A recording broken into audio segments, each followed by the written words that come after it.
Siku ya leo bwana, mkata shombo iwaendee baadhi ya wababa wanaojitoa ufahamu. Wababa wanaojitoa ufahamu kwa makusudi, si kwamba labda wana matatizo ya akili kwenye vichwa vyao, ila ni nafsi chafu, shetani wamemweka mbele, lakini pia na roho mbaya. Nikisemea hivyo, wadada wengi wapo ambao wametapakaa huku na kule. Hakuna mtu asiyejua swala hilo, kwamba kuna baadhi ya wadada ifikapo muda wa saa 11, 12 unawakuta wametapakaa kwenye kwenye barabara za huku na kule, barabara kubwa aidha za Morogoro Road, lakini pia na barabara za mitaa. Unawakuta wamejipanga live bila cheka, wakiwa wanafanya biashara ya mili yao. Lakini leo hii ninasikitishwa na nimeumia sana, na ninazidi kuumia kuona mbaba anakutwa na mtoto wa miaka 5.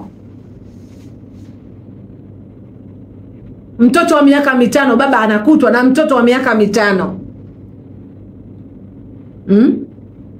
Eti anataka kwenda kumfanyia ukatili wa kijinsia. Tena ni mtoto wa kiume. Unataka kwenda kumleftisha mtoto wa mtu, mtoto wa mwenzio, mtoto wa mwanaume mwenzio. Unataka kwenda kumpelekea kwenye mtihani wa dunia kwamba left group kwa makusudi, kwa sababu huko kuna wale wenzangu na mimi ambao wameleft wao wenyewe, wanajijua, wanajielewa, wanataka iPhone wakati mama zao wameshindwa hata kumiliki zile simu ambazo za kizamani kabisa zenye wanasema kidole gumba. Unamkuta mtoto anaingia moja kwa moja kwenda kutafuta balaa kama hilo la kumiliki vitu ambavyo havina msingi kwake yeye, na badala yake anajitafutia mazingira ya kujileftisha kutoka kwenye ubabani kuingia kwenye sehemu ambayo ya hambwabwa. Nikisemea hivyo, nikisema kutoka ubabani kwenda kwa kimamani bado, kwa sababu maumbile ambayo amemuumba nayo Mungu bado yako vile vile, wala hayabadiliki. Hata kama utakwenda kufanyiwa surgery, bado kuna baadhi zinaonekana kabisa kama wewe ni mtoto wa kiume, hata ufanyaji. Sasa wewe baba unakuwa na tamaa ya aina gani mpaka unaenda kumfanyia ukatili mtoto wa mwenzio wa kiume? Hata kama angekuwa mtoto wa kike. Mbona watu wako wengi? Mbona watu wazima tuloshindikana na dunia tupo? Unawezaje kwenda kufanya ukatili kwa mtoto mdogo? Unakutwa kwenye nyumba ya wageni na mtoto ambao sio wako. Na kama wewe hodari unashindwa kumiliki hisia zako, kwa nini usiende kuwafuata tao watu waliojileftisha group kusema kwamba mimi nataka staili ya mtu wa aina hii, ili tukuone kwamba wewe umeshindikana na dunia na Mungu pia humtaki, na wala hutaki kuona ufalme wake. Unakwenda kumfanyia unaenda kumfanyia vitu visivyokuwa na msingi mtoto mdogo, malaika asojua hili na lile. Lakini hapo hapo unakwenda kukutwa kwenye mazingira kama unamlisha koni mtoto wa mwenzio. Unategemea umpe fangasi za koo? Unategemea umtengenezee mazingira ya aina gani? Au unataka umpe saratani ya koo mtoto wa mwenzio kwenye ulimi au kwenye kinywa chake? Wababa, ipunguzeni tuweke mchele ili tupike wali tule. Tupunguze tuweke mchele tupike wali tule. Mbona haijawahi kutokea jamani mama tukasikia kwamba mama amekutwa na mtoto wa miaka 2, 3, 4? Au sisi sio binadamu, ila nyinyi wanaume ndo baadhi yenu ndo wanadamu? Inasikitisha, inaumiza.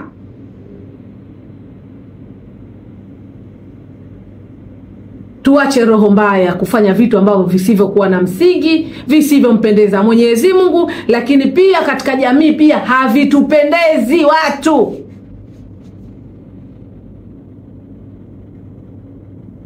Baba zetu, waume zetu, kwa sababu ndo wanaume ambao tunaishi nao kama waume zetu, lakini pia tunaishi nao wakiwa na mama zetu. Sisi baba zetu tunaishi nao wakiwa na bibi zetu au babu zetu. Mnatuaibisha. Vitu hivyo basi afanye mtoto mdogo, tunasema kwamba amefanya hivi vitu, mtoto atakuwa na tabia mbaya. Sasa hivi umri wake mdogo ameanza kuingia kwenye balaa hili kama hili. Lakini unakuja wewe kufanya vitu ambavyo ni mtu mzima. Mtu mzima ambaye una uwezo wa kutafuta pesa ukaenda kumtafuta mdada yoyote. Aidha akiwa kwenye nyumba, akiwa barabarani, akiwa stendi ya basi, akiwa sokoni, una uwezo wa kumsomesha akakuelewa, ili mradi tu mkono wako uwe na vitu, kwa sababu mkono mtupu haulambwi. Sasa wewe unakwenda kumchukua mtoto mdogo, kwa maana wewe umezoea vya bure, si ndio? Kwa sababu unajua kabisa ukimchukua mtoto unaenda kumdhulumu nafsi yake, unaenda kumfanyia ukatili katika mazingira yake, alafu ukimnunulia pipi ya shilingi 100 umezidisha 500 kutumia kwake yeye, ukinunua biskuti na pipi, unawaragai watoto wetu, unawafanyia vitendo ambavyo sivyo.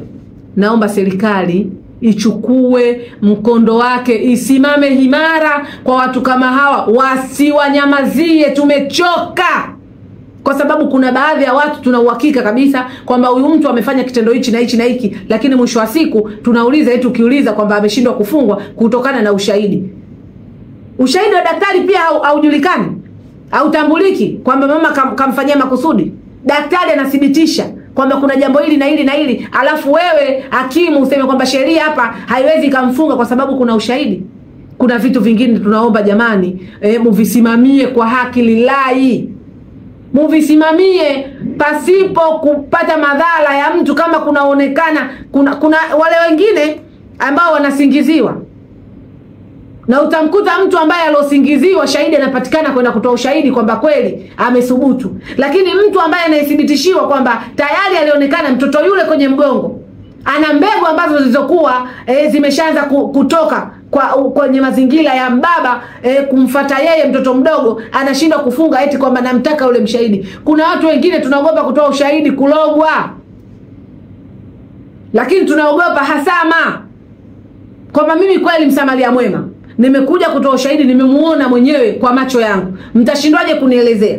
Na ukija kuangalia kuniaminia, na ukija kuangalia daktari pia amethibitisha kweli mtoto hakufanyiwa deep, kwamba mtu alitoka kule akadiriki kufanya kile kitendo cha ukatili sehemu ambayo tunayoizungumzia, na badala yake kwamba alikuwa amethubutu, lakini alikuwa anafanya mazingira haya katika mgongo wa yule mtoto. Kwa nini asifungwe? Ni mbakaji huyo.